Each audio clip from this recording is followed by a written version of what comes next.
Boa noite. Veja no Brasil TV desta sexta-feira, dia 6 de agosto, o alerta para quem não se vacina. 95% dos internados por Covid na rede pública do Rio de Janeiro não tomaram nem a primeira dose. O governo da Bahia acaba com um toque de recolher que já durava 6 meses. O Brasil perdeu em apenas um ano uma área verde equivalente a 5 vezes o tamanho da cidade de São Paulo. É a segunda maior temporada de desmatamento dos últimos 5 anos. E ainda a chegada das medalhistas olímpicas de ouro, Martine Grael e Kaena Kunze ao Rio de Janeiro. É agora no Brasil TV.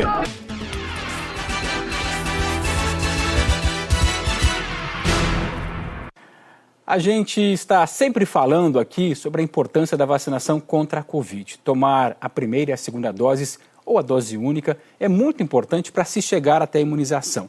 E olha aqui um dos motivos para isso. Dados da Prefeitura do Rio revelam que 95% dos internados com Covid nos hospitais públicos da cidade não tomaram nenhuma dose da vacina. A coletiva da Prefeitura hoje cedo começou com um alerta. Nós começamos a observar o aumento do número de casos de novo, mas basicamente fruto da tal variante Delta.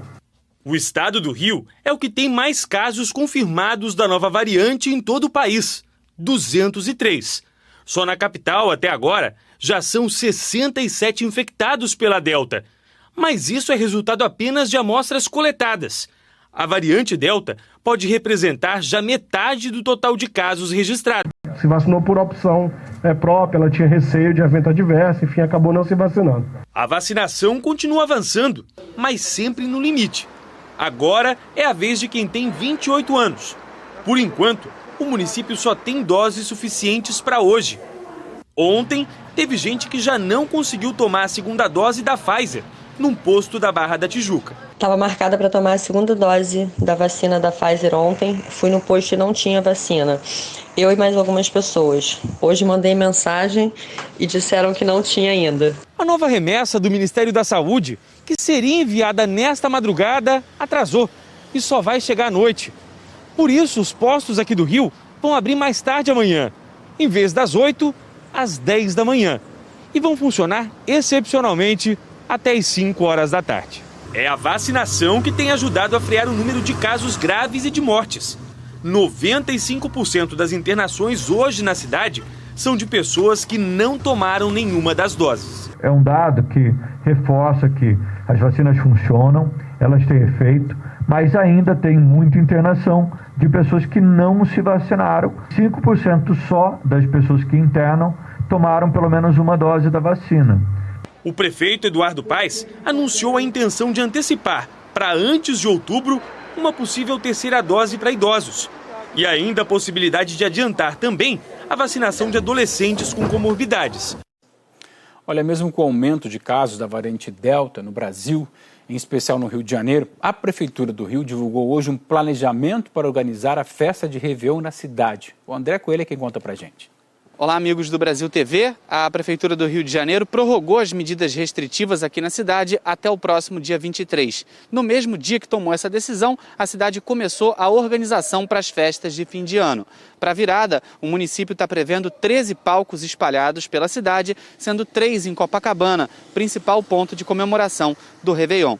Mas, segundo o município, as festas não estão garantidas. Isso vai depender do cenário da pandemia até o final do ano. O prefeito Eduardo Paes se disse preocupado com o aumento nos casos nos últimos dias e reconheceu que passou a impressão errada ao anunciar os estudos de flexibilização. Eu me equivoquei na maneira como comuniquei, passou uma impressão, e eu admito isso, passou uma impressão de que estava tudo bem, já não está. A gente tem um plano de abertura, queremos cumprir um plano de abertura, mas se o cenário epidemiológico piorar, acabou o plano de abertura. Vamos pensar em outras coisas para evitar o espalhamento da doença. Volto com você, Marcelo. O Distrito Federal já tem 75 casos de infecção pela variante Delta do coronavírus. A taxa é a maior proporcional de casos em relação ao país inteiro. O número de casos confirmados de infecção pela variante Delta subiu de 57 para 75 em 4 dias, uma alta de 31%. Cerca de 90 amostras ainda estão em investigação. Um estudo da Secretaria de Saúde, em parceria com a Organização Pan-Americana da Saúde e o Ministério da Saúde, apontou os 3 principais sintomas entre os casos positivos para a variante Delta. Perda de olfato, 48% dos casos. Tosse, 41%. Perda de paladar, 41%. O levantamento identificou outros sintomas, como coriza, febre, dor muscular, dor de cabeça, dor de garganta e dor nas costas. Além do avanço da variante, a taxa de transmissão do novo coronavírus subiu e chegou a 1,02. Quando está acima de 1, indica tendência de aceleração do contágio. O GDF diz que o aumento desse índice já estava previsto. Justamente por conta do mês de férias.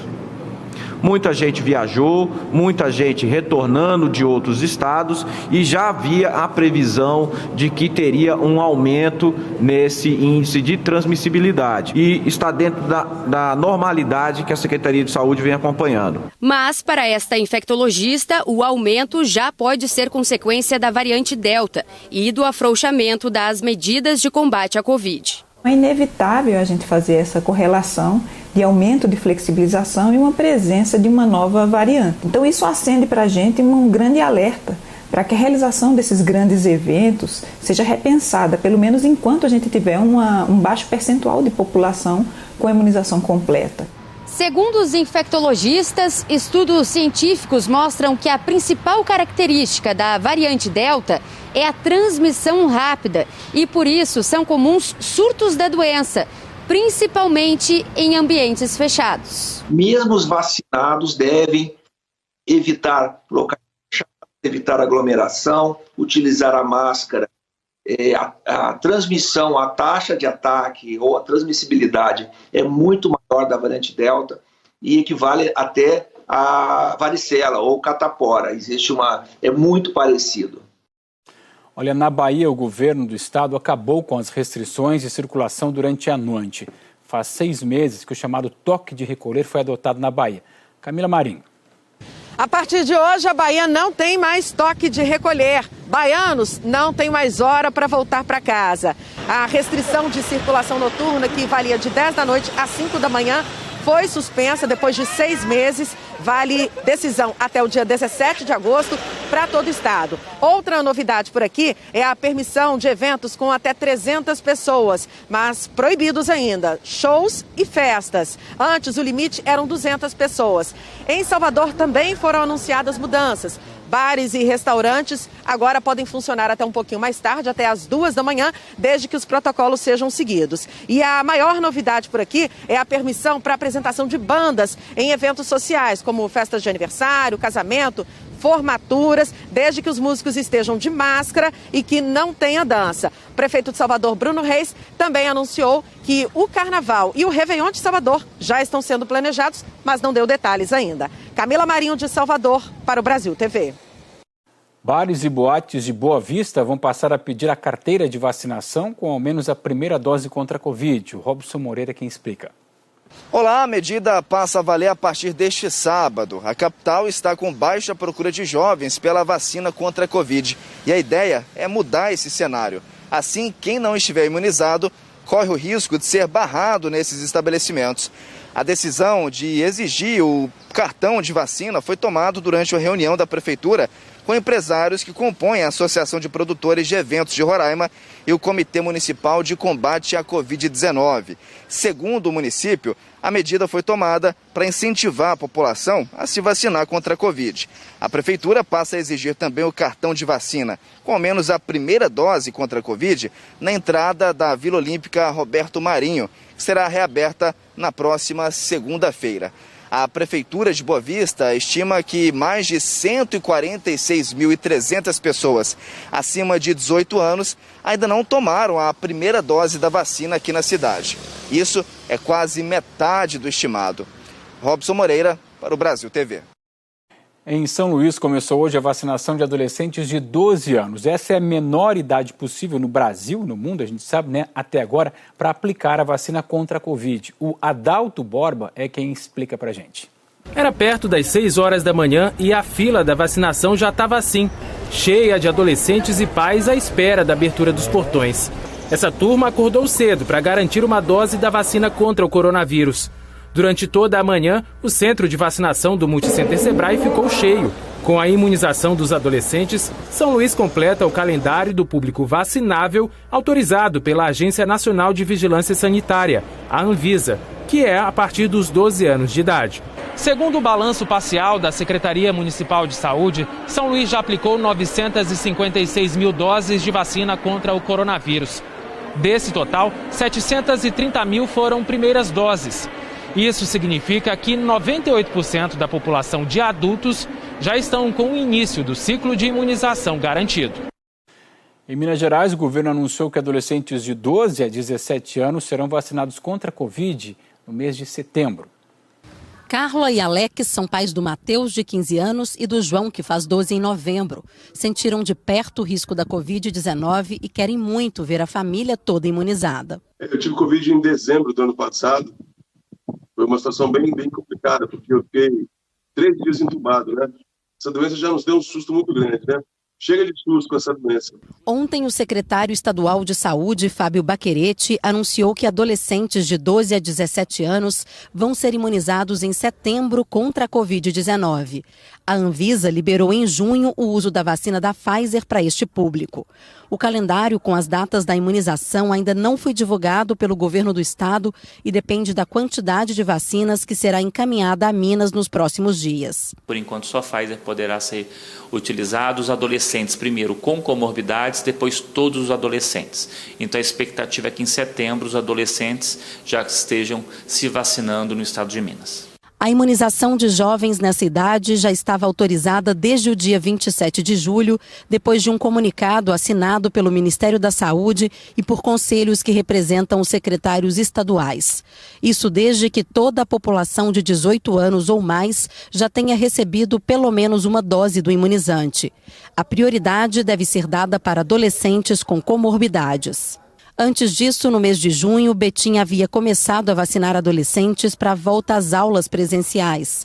Cerca de 1.500 jovens receberam a primeira dose contra a Covid-19. Mas a Justiça determinou a suspensão da ação até que todos os grupos prioritários do Plano Nacional de Vacinação contra a Covid fossem contemplados. De acordo com a Prefeitura da cidade, todos os adolescentes vacinados vão receber a segunda dose 90 dias depois da primeira aplicação. Para esta virologista, os adolescentes têm forte impacto na transmissão da doença e com a volta às aulas, essa imunização se torna ainda mais necessária. Os adolescentes, eles têm uma certa autonomia de deslocamento, eles frequentam o transporte público, então eles se deslocam independente da presença dos pais, como é no caso das crianças. Então, eles podem sim se ver implicados em cadeias de transmissão. E na cidade de Jandira, na região metropolitana de São Paulo, a vacinação virou festa, tem até nome, é o Imuniza Fest, que começou hoje cedinho, vai virar à noite e só termina amanhã de manhã. Para participar, não é preciso convite ou ingresso, mas é necessário agendar um horário. O Marcos Vinícius dos Anjos é quem conta. Olha, em Jandira, que fica aqui na região metropolitana de São Paulo, a Prefeitura está promovendo entre hoje e amanhã o Imuniza Fest. São 23 horas consecutivas de vacinação para as pessoas que têm mais de 18 anos e que moram na cidade. Um esquema parecido também foi criado em Suzano, município da Grande São Paulo. Entre hoje e amanhã, a Prefeitura está fazendo a virada da vacina. São 36 horas consecutivas de vacinação para quem mora em Suzano. E aí, diferentemente de Jandira, em Suzano, a virada da vacina é voltada para as pessoas que ainda não tomaram a segunda dose. Já aqui na capital paulista, na cidade de São Paulo, hoje foi o dia de vacinar as pessoas com 25 anos de idade. Segundo a Prefeitura, esse grupo é composto por 147 mil pessoas. Ainda segundo a Prefeitura, outras 198 mil estão com a segunda dose em atraso e justamente por isso, amanhã, sábado, a Prefeitura vai fazer um mutirão em busca de quem ainda não tomou a segunda dose da vacina contra a Covid. Marcos Vinícius Anjos para o Brasil TV. A Polícia Federal e o Ministério Público do Trabalho fizeram uma operação para combater o trabalho escravo e crimes ambientais em Cumaru do Norte, que fica no sudeste do Pará. 2 garimpos identificados por monitoramento de satélite foram fiscalizados e nesses locais os agentes resgataram 20 trabalhadores que estavam em situação degradante. Uma pessoa foi presa em flagrante. Além do trabalho escravo, a operação apreendeu 4 escavadeiras, 7 motores de bombas, 3 motosserras, além de veículos e armas de fogo. E a polícia apreendeu hoje mais de 1,5 toneladas de cigarros contrabandeados. Foi lá em São Paulo. A operação começou durante a noite, no centro da capital.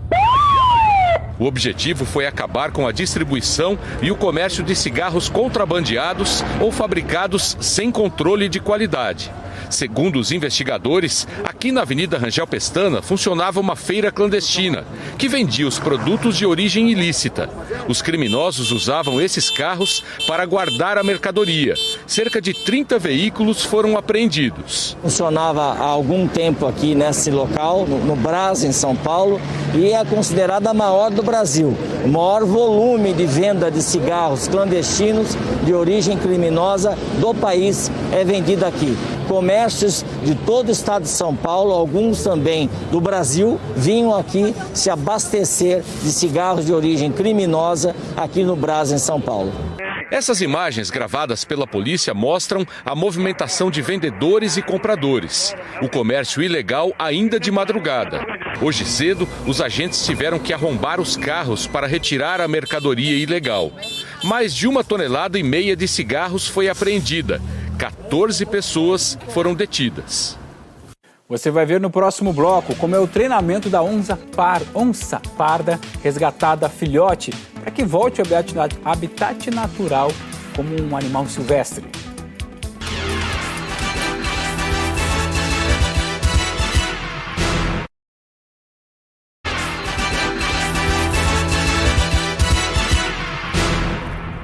Brasil TV de volta e a gente fala da grave situação dos desmatamentos no país. Mesmo faltando um dia para fechar o ciclo de 12 meses, entre agosto de 2020 e julho deste ano, o Brasil teve o segundo pior período de alertas de desmatamento na Amazônia dos últimos 5 anos. Os dados são do Instituto Nacional de Pesquisas Espaciais, o INPE.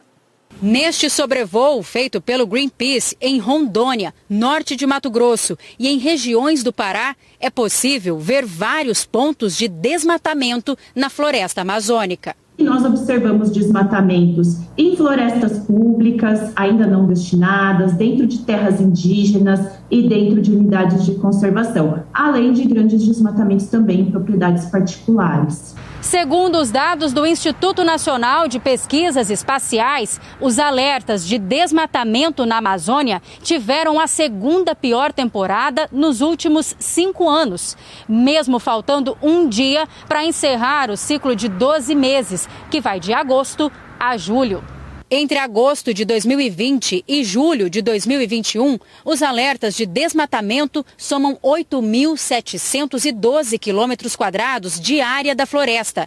Só fica atrás do período anterior, entre agosto de 2019 e julho de 2020, quando os alertas chegaram a 9.216 quilômetros quadrados. Apesar de uma redução de 5% entre uma temporada e outra, o número continua alto. Existe uma postura deliberada de não combater com eficácia o desmatamento na Amazônia, e isso faz parte de uma política antiambiental que tem sido implementada há 2 anos e meio pelo governo Bolsonaro. Então, essa política enfraqueceu os órgãos ambientais, reduziu o orçamento desses órgãos, militarizou esses órgãos, promoveu um verdadeiro desmonte na fiscalização ambiental. Os alertas de desmatamento ajudam o monitoramento da Amazônia baseado em imagens de satélite e apontam o ritmo da degradação florestal na região, que, para os especialistas, reflete em uma crise hídrica e mudanças climáticas que já estamos vivendo. Só para a gente ter uma ideia, a grande parte, mais da metade das chuvas que cai na região centro-oeste, sul-sudeste do Brasil, vem diretamente da Amazônia. Desmatamento e perda de floresta significa menos chuva para o país. Menos chuva para o país significa dificuldades no abastecimento da população e no abastecimento das nossas lavouras. É um prejuízo imenso. Virar as costas para o problema não faz ele desaparecer. Negar a ciência, negar os dados, não tomar ação preventiva ou ação na hora que ela tem que acontecer, custa muito caro. No caso da Amazônia, custa às árvores a vida da biodiversidade e a vida da floresta. Nós entramos em contato com o Ministério do Meio Ambiente para repercutir esse alerta, o número do alerta de desmatamento, mas não tivemos nenhum retorno. Mas nem tudo é notícia ruim para o meio ambiente. O Centro de Manejo de Fauna da Caatinga, que fica em Petrolina, no sertão de Pernambuco, recebeu um hóspede para lá de especial. É o Diego, uma onça parda que foi resgatada depois de uma denúncia quando ainda era filhote. Agora, o seu Diego vai terminar o treinamento para reaprender a ser um animal silvestre antes de voltar ao seu habitat natural. Parece um animal dócil, um gatinho domesticado, mas não se engane, é um animal silvestre. A história da onça chama atenção. Quando filhote, ela foi resgatada aqui no sertão.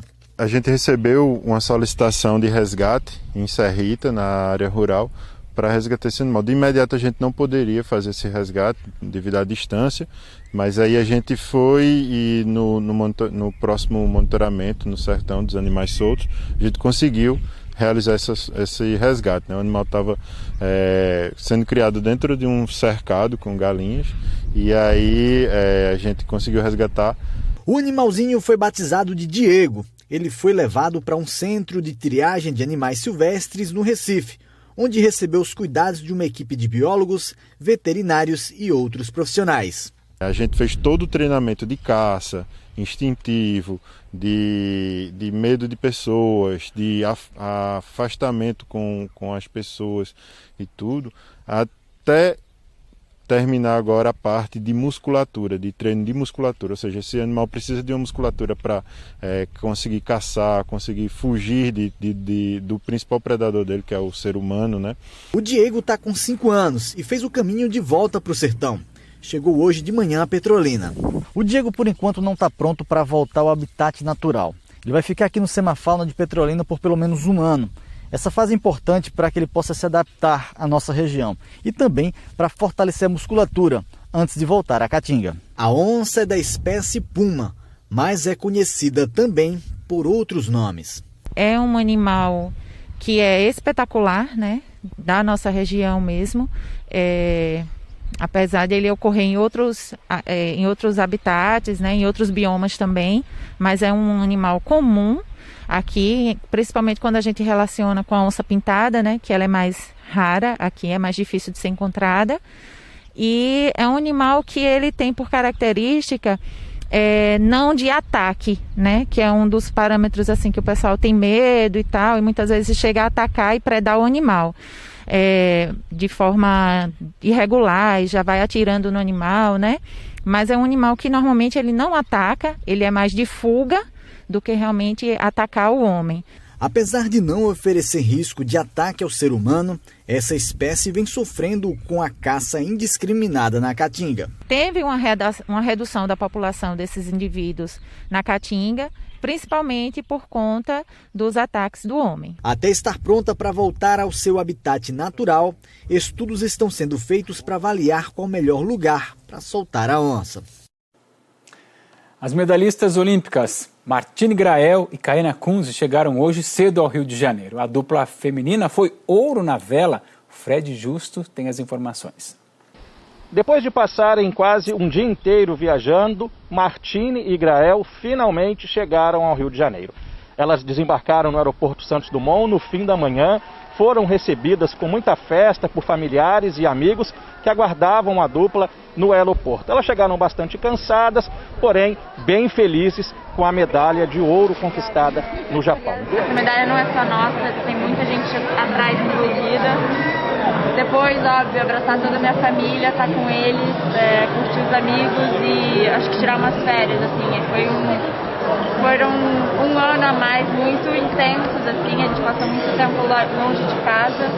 É uma conquista de muita gente que apoiou a gente durante tantos anos e a família é uma parte muito grande disso aí. Eu tenho algumas pessoas que posso chamar de família também, mesmo não sendo da família.